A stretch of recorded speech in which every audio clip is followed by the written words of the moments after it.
इसके पश्चात उन्होंने क्या, आपका कितना लिया? मेरा भी जो मेरा धंधा ले लिया, बेरोजगार कर दिया। मैं आपके सामने बैठा हूँ, 1.5 साल से मैं बैठा हूँ यहाँ पे, 1.5 साल से बैठा हूँ, मैं बैठा हूँ। आज खाने के लिए 70, 60, 50 रुपए का तेल सरसों के तेल 200 रुपया लीटर हुआ, उसका क्या? ये रोड क्या खाएंगे? रोड खाएंगे? काका पत्थर पुलिया बना के खाएंगे हम? जो खाने के जो महंगा किया जिसने, मेरा सवाल बीजेपी से यह है, उसका क्या करेंगे जो आज चल रही है? और इस सरकार ने जो जिसके जेब में था 1.5 साल बैठा के खा लिया, चाहो अपनी जगह बेरोजगारी में जाओ, फिर से पुरानी संपत्ति हमारे जिसके घर पे छप्पर थे, ईंट के मकान बनना चालू हो गया था, फिर से उसी रास्ते पे चले गए जहां उनको जाना था। बस यही चुपना चाहूंगा, इसके आगे उनके क्या काला धन सब होनी पड़ गया, आगे तो इसमें सब कुछ दे चुके। चलिए मैं काले धन की बात भारतीय जनता पार्टी के प्रवक्ता से पूछता हूँ जी। देखिए, अभी हमारे मित्र ने कहा कि जो पैसे थे वो भी छीना गया। गलत कह रहे हैं ना, बताइए। ये किसका पैसा छीना गया? किसी ने कहा क्या कि मेरा पैसा छीना गया? ये तो तथाकथित, ये चलिए मैं आता हूँ मैं आता हूँ। तथाकथित लोग हैं, कुछ तथाकथित लोग हैं, भारतीय जनता पार्टी की सरकार को बदनाम कर रहे हैं, कह रहे रोजी रोटी छिन गई। भारतीय जनता पार्टी ने वैश्विक महामारी, जहां सारे विश्व के देश आर्थिक स्थिति से जूझ रहे हैं, इसके बावजूद भी भारतीय जनता पार्टी ने इस देश के नागरिकों को भुखमरी कगार पर आए हैं। इस नाते प्रति महीने 2 बार अनाज देने का काम करते हैं हमारे मोदी जी, इस देश का ख्याल करते हैं मोदी जी, और कोई नहीं ख्याल करता है। जान लीजिए, कांग्रेस ने तो बर्बाद कर दिया। कांग्रेस ने तो 3,500 किलोमीटर तो चीन को दे दिया, 2,500 किलोमीटर तो दे दिया। मैं कांग्रेस के पास लेता हूँ। मैं कांग्रेस 3,500 किलोमीटर चीन से भारत के कन्याकुमारी तक का दूरी नहीं होगी। भूल जाते हैं भैया, काहे कि जानते हैं इनका जो जीएसटी का धर्म ये कहता है कि 40 लाख तक व्यापारियों को हम छूट दे रहे हैं, लेकिन बिना जीएसटी नंबर का कोई अकाउंट खुलवा कर दिखाए, करंट अकाउंट। इनके पास कुछ नहीं है, ये गूगल पर आ गए। गूगल तो कहता है कि मोदी जी सबसे झूठे प्रधानमंत्री हैं, गूगल पर आ गए। गूगल कहता है। भारतीय जनता पार्टी के पास लेता हूँ सवाल, मैं आता हूँ जी। चलिए अच्छा चलिए। इन्होंने कहा कि बैंक खुलवा के उन्होंने, बैंक में क्या हो रहा है, जो खाता खुला रहा है उसके हर 6 महीने पे 3 महीने पे पैसे काटे जा रहे हैं, और उन्होंने एटीएम से पैसे निकालने के चार्ज लगा दिए। अरे इनसे सरकार चलती नहीं तो छोड़ दे और वहां से सरकार हट जाए सरकार से, जब ये चार्ज लगा रहे हैं एटीएम का और बाकी बैंकों को बेचने का काम कर रहे हैं। इन्होंने कुल मिला के बैंक बेच के गायत्री प्रजापति, इनकी पार्टी सरकार ने एक व्यक्ति को चुना था कि ये वसूली करेगा, उसे खनन मंत्री बनाया गया था, गायत्री प्रसाद प्रजापति। वो तो भ्रष्टाचार में जेल तो है, बलात्कार के मामले में भी जेल में आए हो। ये अपने कुकर्मों को नहीं देख रहे हैं। अपने मंत्रियों को देख लीजिए, कितने मुकदमे लगे, आप उसको देख लीजिए। इनके बहुत सारे मुकदमे, इनके बहुत सारे। एक मंत्री का नाम बताइए। मैं मंत्री का नाम, मैं टोटल 167 विधायकों का नाम बताता हूँ। टोटल 167 कैंडिडेट हैं जिनमें मुकदमा है। मैं बात करता हूँ कांग्रेस के पास। जल शक्ति मिशन के तहत 11,000 करोड़ का घोटाला, कोई यहाँ बैठा व्यक्ति 4 साल से हैंडपंप पाया है? ये पीने का पानी सिर्फ 11% बचा है भारत में। ये पाइपलाइन से कह रहे हैं हम व्यवस्था देंगे, 4.5 साल बीत गया, एक भी हैंडपंप अगर कोई कार्यकर्ता के छोड़कर बीजेपी के कोई आम नागरिक पाया होगा? सवाल लेने के पास आता हूँ मैं भारतीय जनता पार्टी के पास चलता हूँ जी। 4.5 सालों में एक भी हैंडपंप नहीं मिला। देखिए, हैंडपंप अपने स्तर से लगा है, जनप्रतिनिधियों के माध्यम से लोगों को मिला है और लग भी रहा है। रही बात इन उन्हें से बतिया चिल्लाए। चलिए अच्छा, मैं सवाल लेता हूँ सबसे पहले। नहीं, हाँ, मैं ये बोलना चाहता हूँ, जो मोदी जी दे रहे हैं महीने में 2 बार राशन, हाँ, ये केवल गरीबों को तोड़ रहे हैं कि ये बाहर न जाए कमाने। सुने, बाहर न जाए कमाने, सब यही केवल खिलाओ और मार डालो साले, कोई राजनीति न करे, कोई पढ़े लिखे ना। तो बीजेपी की सरकार कर रही है। किसकी सरकार बनने जा रही है? हाँ, किसकी सरकार? भविष्य बताएगा किसकी सरकार। आप किसको बनाएंगे? नहीं, हाँ, वो तो समय बताएगा, लेकिन बीजेपी को नहीं बनाएंगे ना। ये यूपी वाले हैं भैया, ये बताने वाले नहीं है जी। खास सुरक्षा बिल तो कांग्रेस ने लाया था 2014 में मनमोहन सिंह सरकार में। भाजपा वाले क्या लाए हैं? खाली झूठे हवा बना रहे हैं और कोटा पर अपना पोस्टर लगा रहे हैं। पेट्रोल टंकी, गैस और पेट्रोल डीजल के दाम के बारे में बात ही नहीं कर रहे हैं भाजपा वाले। चलिए, अब की बार किस पे बात होगी? इस पे भाजपा घटाओ, उखाड़ फेंको, उसके बाद सपा की सरकार बनेगी और उसके अंदर में कांग्रेस की सरकार बनेगी। चलिए, सपा की सरकार बनाओ जी। देखिए, क्या कहते हैं आपको कि जब सरकार किसी की बनती है तो वो एक दूसरे पे आरोप प्रत्यारोप करते हैं। हम ये कहते हैं कि आरोप प्रत्यारोप छोड़कर अगर विकास की, शिक्षा की, रोजगार की बात की जाए तो ज़्यादा बेहतर होगा। कौन सी पार्टी करती है? हम MIM से है। हमारे लीडर जो है असदुद्दीन ओवैसी साहब शिक्षा और बेरोजगारी की और विकास की बात करते हैं। चलिए शिक्षा व्यवस्था की बात करते हैं। हम इस वक्त बहुवचन समाज पार्टी के पास चलता हूँ जी। भदोही जैसे छोटे से जनपद में 40-40 राजकीय inter college, Bahujan Samaj 3-3 degree college, उसके साथ 200 प्राइमरी कॉलेज, ये बहुजन समाज पार्टी। स्वास्थ्य के मामले में 2008 से ही जो है जिला अस्पताल। उसके अलावा ये सरकार जो है आज असंवेदनशील सरकार है। ये जो है किसानों की खड़ी फसल को साड़ चढ़ ले जा रहे हैं और पूरी तरह से खेती गृहस्थी बर्बाद है।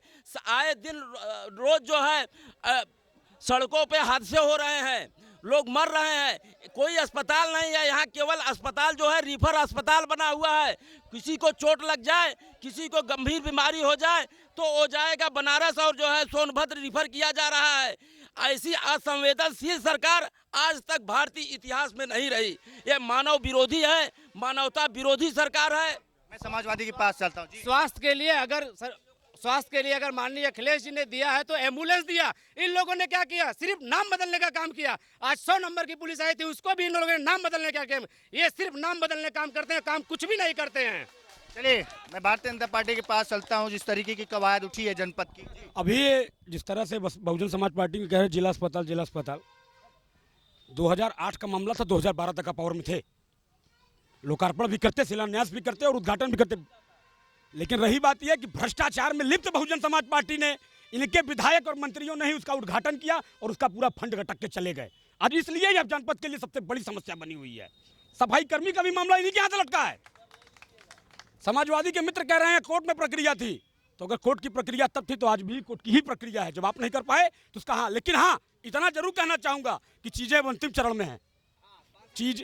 चीजें अब अंतिम चरण में है। कोर्ट से मामला सॉर्ट आउट हो करीब हो चुका है। आने वाले समय में बहुत जल्दी ही आप सुनिएगा इसके लिए, इसका भी आदेश आने वाला है। चुनाव के पहले या बाद में? अब भरोसा करिए कि पहले होगा। चलिए भरोसा करें कि पहले हो जाएगा जी। बात पूरी नहीं जी। भरोसा करिए कि पहले ही आएगा। और रही बात अब इन मुद्दों पे जो कह रहे हैं, तो ये चुनाव का विषय है और जनता के बीच में बैठे हैं। ये झोला और इस पे बात मत करिए, मुद्दे की बात करिए। जो काउंटर डिबेट का सवाल है, तीनों लोग खड़े हैं, एक सहयोगी इनके हैं हैदराबाद से। सबसे कहता हूं कि 27 साल यूपी बेहाल का नारा देकर के 2014 में 17 में कांग्रेस पार्टी ने समाजवादी पार्टी से गठबंधन किया। उसी 27 साल में इनकी भी जी। अरे भाजपा बसपा गठबंधन नहीं किया था। चलिए ठीक है, उसमें किया और इसके बाद फिर 19 में बुआ और बबुआ एक हुए और दोनों बार इन लोगों को बाहर किया। 22 में क्या ये चारों लोग एक साथ आएंगे? हमने किया है। मैं समाजवादी पास आता हूं। मैं समाजवादी। आप ऐसी सरकार के साथ गठबंधन किया कि जो वहां पत्थर मार दी थी सैनिकों को। मैं आता हूं। आज हमने जो कश्मीर में गठबंधन किया था, तो कश्मीर किस लिए किया था कश्मीर में दिख रहा है, इसको बताने की जरूरत नहीं है। आप अपना तय करिए, आप अपना तय करिए। और जनता का सवाल है, आप चारों लोग आइए, हम तैयार हैं, चिंता मत करिए, जनता के ऊपर भरोसा है। धारा 370 की बात करता हूं। धारा 370 क्या सही है गलत? देखिए, धारा 370 की प्रक्रिया जो थी ऑलरेडी वो संविधान में लिखी हुई थी, इनके कहने से नहीं हटती। वो संविधान में ऑलरेडी लिखा होता, उसका प्रोसेस था कि कैसे उसको हटाना है। अगर नहीं हटाना होता तो संविधान में मेंशन नहीं होता। तो वो सपोर्ट में या नहीं? देखिए, वो अगर धारा 370 हटी है तो वहाँ के लोगों को कुछ फायदा है और उससे कुछ नुकसान भी है, क्योंकि वहाँ के जो लोकल लोग हैं उनके साथ नुकसान हो रहा है। क्या उनके साथ? जैसे कि वहाँ के नौकरी को लेके है, वहाँ के लोगों को अब जब वहाँ का सभी लोगों के लिए प्रक्रिया हो जाएगी, अप्लाई करेंगे नौकरी के लिए, तो वहाँ के जो बेस लोग हैं वो नौकरी के लिए उनको दिक्कत की समस्या होगी, जिससे उनको परेशानी हो सकती है। चलिए मैं धारा 370 की बात वरिष्ठ पत्रकार नागेंद्र दुबे जी के पास चलता हूं जी। देखिए, धारा 370 हमारे समाजवादी पार्टी के प्रतिनिधित्व कर रहे पार्टी के जो भी पदाधिकारी हों, उन्होंने कहा कि वह संवैधानिक प्रक्रिया थी। तो मैं सभी सरकार से उन लोगों से ही पूछना चाहूँगा कि क्या कश्मीर हमारे देश का राज्य नहीं है? कश्मीर हमारे देश का राज्य नहीं है। अगर उत्तर प्रदेश राज्य है, महाराष्ट्र है, मध्य प्रदेश है, छत्तीसगढ़ है, झारखंड है, तो जो हमारे हृदय भारतवर्ष का ताज है, जो ताज पे ही अगर गुलामी का चक्र लगा रहे तो कहाँ तक शुभ है। इसलिए 370 विकास के मुद्दे से बहुत ही जरूरी था वहाँ हटाना। इसलिए विकास की जो पराकाष्ठा है वह अब जनता के बीच देखने को मिल रही है। इसलिए 370 सरकार के सराहनीय कार्य हैं। चलिए मैं कांग्रेस पार्टी के पास चलता हूँ जी। 370 पे आप क्या कहना चाहेंगे? 370 तो हटा दिए भैया, मैं स्वागत करता हूँ। 371 और 72 अरुणाचल प्रदेश वाला भी हटा दे। और भैया जाना था, ये सब कुछ करबा ही नहीं करते। का करी, कुछ नहीं बा। ये सब पाकिस्तान अफगानिस्तान संगे खड़ा कर दे, कुछ बाकी ही नहीं बा। ये राम मंदिर का नाम लेते हैं कि हम बनवा रहे हैं, ये आप शासन में थे, 370 हटाने का आप वो लेते थे ना, ले रहे हैं आप उसका कि हम 370 हटा दिए। राम मंदिर के लिए एक अलग के कोटवाई बनवा दिए होते। बहुत आपका झूठा प्रचार चल रहा है, प्रचार चलाइए। 2022 में जनता जब पलटेगी ना तो पता नहीं कहाँ जाएंगे। कल्याण सिंह जी की 2 बार पार्टी से बीजेपी वालों ने बाहर कर दिया और मर गए, तो मुख्यमंत्री जी रेड कारपेट तक चले गए। जी, मैं कल्याण सिंह की बात करता हूं। कल्याण सिंह पर माननीय अखिलेश यादव जी पे लगातार टिप्पणियां चल रही है कि उनके 100 के लिए देखने तक नहीं गए। उन्होंने सबसे पहले ट्वीट करके उनको शोक श्रद्धांजलि अर्पित की थी। ये बात साथ बीजेपी वालों को नहीं पता थी। चलिए, वो गए नहीं, इस पे आप क्या कहना चाहेंगे? देखिए, अब वो कहीं अगर देखिए, ऐसे बीजेपी के बहुत सारे बड़े बड़े पार्टी कार्यकर्ता थे, जो पार्टी के पदाधिकारी थे, जो नहीं पहुंचे। इसमें मैं टिप्पणी नहीं करना चाहूंगा। बहुत सही बात। चलिए, मैं भारतीय जनता पार्टी के पास चलता हूँ। जी, समाजवादी पार्टी के संस्थापक मुखिया आदरणीय मुलायम सिंह यादव का स्वास्थ्य खराब हो गया था, लेकिन इसके बावजूद मैं बताना चाहता हूं आप लोगों को, हमारे मुख्यमंत्री आदरणीय श्री योगी आदित्यनाथ जी उनका हाल चाल उन्हें देखने गए थे, सारी सुविधा उपलब्ध करवाए थे। लेकिन वही योगी जी थे जब मुलायम सिंह की शरण में गए थे, जब लोकसभा में रो रहे थे। वही माननीय मुलायम सिंह जी थे जिन्होंने शरण दिया था। वही योगी आदित्यनाथ जी थे जो मुलायम सिंह यादव ने जेल में डलवा दिया था। आदरणीय मुख्यमंत्री, मैं लेता हूँ, सवाल लेता हूँ। जी, ऐसा है, मुलायम सिंह योगी के रिश्तेदार हैं, समझिए। मुलायम सिंह योगी के रिश्तेदार हैं। सर 15 सालों में जो बीजेपी ने वादा किया था कि विकास होगा, विकास हुआ है। मोब लिंचिंग का, पेट्रोल का, डीजल का, गरीबी का, यही विकास हुआ है, कुछ नहीं हुआ है। इसके में विकास हुआ, किस सरकार में मानते हैं कि विकास हुआ है? सर भाजपा सरकार में हुआ है। हाँ, सिर्फ गरीबी बढ़ाओ, गरीबी को हटाओ, डीजल बढ़ाओ, पेट्रोल बढ़ाओ, मोब लिंचिंग करो, यही हो रहा है, कुछ नहीं। चलिए, मोब लिंचिंग। अभी हमारे मित्र ने कहा पेट्रोल डीजल पे बताना देना चाहता हूँ आप लोगों को। आपने पेपर में पढ़ा था, अखबारों में पढ़ा होगा, शायद नहीं पढ़े होंगे तो नहीं जानते होंगे। कांग्रेस की पाप की धुलाई हो रही है।